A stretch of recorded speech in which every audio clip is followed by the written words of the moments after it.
Maalat ang preliminary round ng Alas Pilipinas matapos malasin kontra sa host nation ng 2024 AVC Men's Challenge Cup.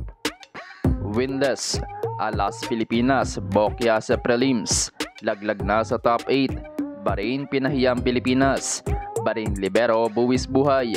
Pero bago yun mga ka-V-Heads, huwag kalimutang mag-subscribe at i-click ang notification bell para updated ka sa aking latest videos.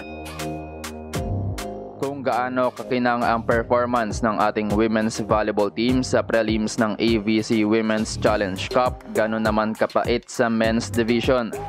Well, mas malakas naman kasi nakalaban ng Alas Pilipinas Men's sa Pool A, isang former VNL team ng China at isa pang contender team.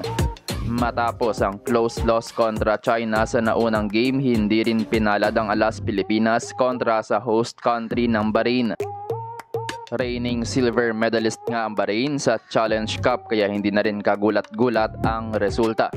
Pero hindi naman nagpatalo ang crowd ng Pinoy dahil nakipagsabayan sa host country. Lamang lang ang Bahrain sa dami ng instruments. Hindi nga lang napuno ang maliit na venue.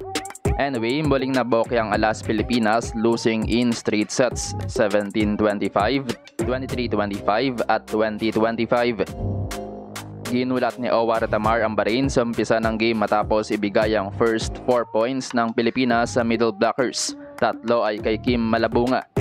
Nakakuha naman ng momentum ang Bahrain sa first part ng set 12-9, first timeout ng Pilipinas matapos maghalimaw ng number 17 ng Bahrain.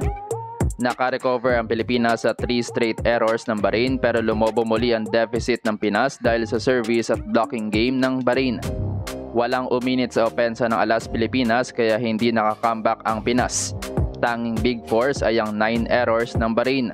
Nakuha pa rin ng host country ang set 1-25-17. Maagang umalagaw ang Bahrain sa second set dahil lumobo ang errors ng Alas Pilipinas. Highlight naman ng mega single man block ni Mark Espejo kontra sa best opposite spiker ng 2023 edition.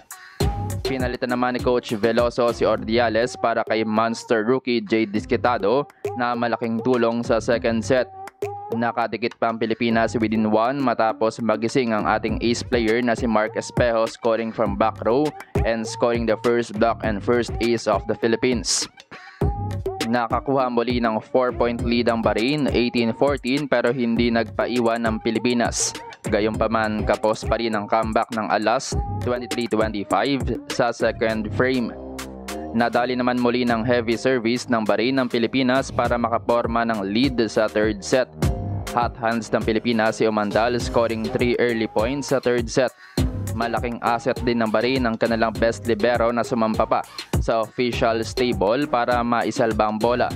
Pero nag-init na rin ang dating best opposite mula sa Bahrain para patuloy na establish ang lead kontra Alas Pilipinas. Nakabalik naman ulit within close ang Alas with Disquitado proving himself once again sa international stage. Pero hindi naging sapat ang ibang scoring assets ng Pilipinas at hindi rin nakapalag sa blocking at service game ng Bahrain. Hindi na pumayag sa closer set ang host team winning the game in straight sets 25-20 sa third frame. Narito naman ang unofficial tally. Again, hindi ito official points. Nanguna ang 2023 AVC Challenge Cup Best Outside Spiker na si Abdullah Mohamed Yaqub with 15 attacks and 3 aces para sa 18 points at nakatulong nga rin ng Best Opposite ng 2023 edition. Sadyang napangangalang din ng Pilipinas sa veteran libero ng Bahrain na si Harun Ayman na 38 years old na. Anyway, sa Pilipinas, top scorer si Mark Espejo with 8 points with 6 attacks and 1 block, 1 ace. May 7 points naman sina Jao Umandal at Kim Malabunga. 6 points si Jay Disquitado at 3 points si Lloyd Josafat. Sa team stats, abante lahat ang Bahrain, 40-31 sa attacks, 8-3 sa blocking at 8-1 sa service aces. May 25 unforced errors naman ang Bahrain at 19 ang Pilipinas. Dahil sa pagkatalo ng Alas, malalaglag ang ating team sa classification 9 to 12 place. Expected din na malaking bawas sa ating points sa world ranking dahil number 67 ng Bahrain at number 59 ng Pilipinas prior ng match. at natalo ang Alas Pilipinas in just 3 sets. Alas Pilipinas din ang kauna-unahang team na malalaglag sa top 8 ng torneo.